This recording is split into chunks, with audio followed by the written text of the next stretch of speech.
Acte 14, verset 23. Ils firent nommer des anciens dans chaque église.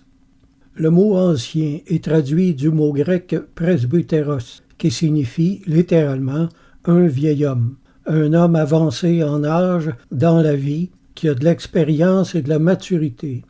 Les pasteurs sont ordonnés de plus en plus jeunes dans les églises évangéliques. Et ô ironie, on les appelle encore des anciens aujourd'hui. Mais quand des enfants enseignent d'autres enfants, je dis que nous nous sommes bien éloignés des concepts bibliques.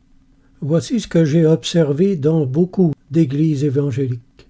Ceux qui devraient écouter parlent tout le temps, et ceux qui auraient quelque chose de sensé à dire, on ne les laisse pas le faire sans les persécuter, leur fermer la bouche d'une façon ou d'une autre. Étrangement, ceux qui devraient écouter sont toujours en train de parler, car moins on a de connaissances, plus on est pressé de la partager. L'expérience ne paraît pas nécessaire à ceux qui n'en possèdent pas. La folie leur paraît sage et la sagesse leur paraît folle. Le bon sens paraît toujours stupide à ceux qui en manquent. Cependant, le témoignage des chrétiens des premiers siècles demeure. Voici un passage tiré de la didascalie au IIIe siècle.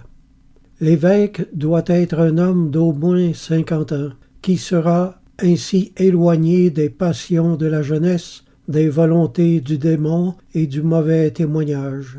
Cependant, à défaut d'un sujet âgé, si la paroisse est petite, on pourra nommer un jeune frère qui montre dans la jeunesse une mansuétude et une tranquille conduite digne de la vieillesse, si c'est possible, qu'il soit instruit et docte.